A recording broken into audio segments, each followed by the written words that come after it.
କୁରୁକ୍ଷେତ୍ର ଯୁଦ୍ଧରେ ଭୀଷ୍ମଙ୍କୁ ପରାସ୍ତ କରିବା ଅସମ୍ଭବ ଥିଲା।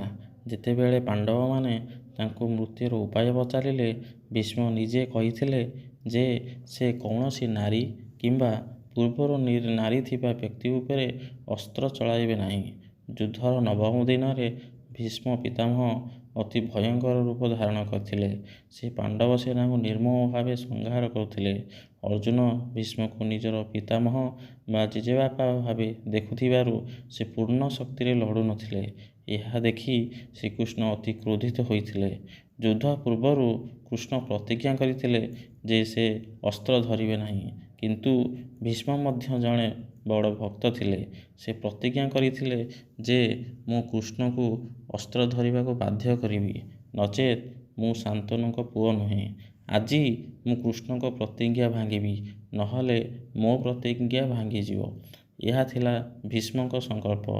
ଅର୍ଜୁନକୁ ଭୀଷ୍ମଙ୍କ ବାଣରୁ ରକ୍ଷା କରିବା ପାଇଁ ଏବଂ ଅର୍ଜୁନଙ୍କ ମନରୁ ମୋହ ଦୂର କରିବା ପାଇଁ ଶ୍ରୀକୃଷ୍ଣ ରଥରୁ ଡେଇଁ ପଡ଼ିଲେ। ପାଖରେ କୌଣସି ଅସ୍ତ୍ର ନ ଥିବାରୁ ସେ ଭୂମିରୁ ଏକ ଭଙ୍ଗା ରଥ ଚକ ଉଠାଇ ନେଇ ସୁଦର୍ଶନ ଚକ୍ର ଭଳି ଘୂରାଇ ଭୀଷ୍ମଙ୍କୁ ମାରିବାକୁ ଦୌଡ଼ିଲେ। ଯେତେବେଳେ କୃଷ୍ଣ ତାଙ୍କୁ ମାରିବାକୁ ଆସିଲେ, ଭୀଷ୍ମ ଭୟଭୀତ ନ ହୋଇ ହାତ ଯୋଡ଼ି ଛିଡ଼ା ହୋଇଗଲେ। ସେ ହସି ହସି କହିଲେ, ହେ ପ୍ରଭୁ, ଆସନ୍ତୁ।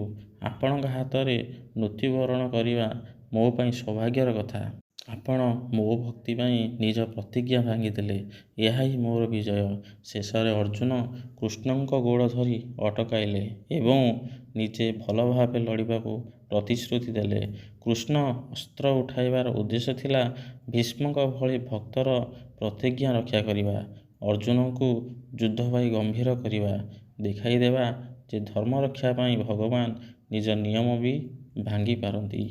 ଯୁଦ୍ଧର ଦଶମ ଦିନରେ ଅର୍ଜୁନ ଶିଖଣ୍ଡିକୁ ସାମ୍ନାରେ ରଖି ଭୀଷ୍ମଙ୍କୁ ଶରବିଦ୍ଧ କରିଥିଲେ। ଭୀଷ୍ମ ଜାଣିଥିଲେ ଯେ ଶିଖଣ୍ଡି ପୂର୍ବ ଜନ୍ମରେ ଅମ୍ବା ଥିଲେ, ତେଣୁ ସେ ଜଣେ ନାରୀ ଉପରେ ଅସ୍ତ୍ର ଚଳାଇଲେ ନାହିଁ।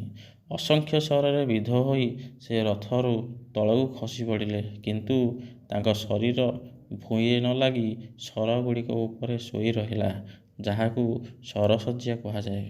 ଭୀଷ୍ମ ପିତାମହ ଶରଶଯ୍ୟାରେ ଥାଇ ଯୁଧିଷ୍ଠିରଙ୍କୁ ଯେଉଁ ଉପଦେଶ ଦେଇଥିଲେ, ତାହା ମହାଭାରତର ଅନୁଶାସନ ପର୍ବ ଓ ଶାନ୍ତି ପର୍ବରେ ବର୍ଣ୍ଣିତ।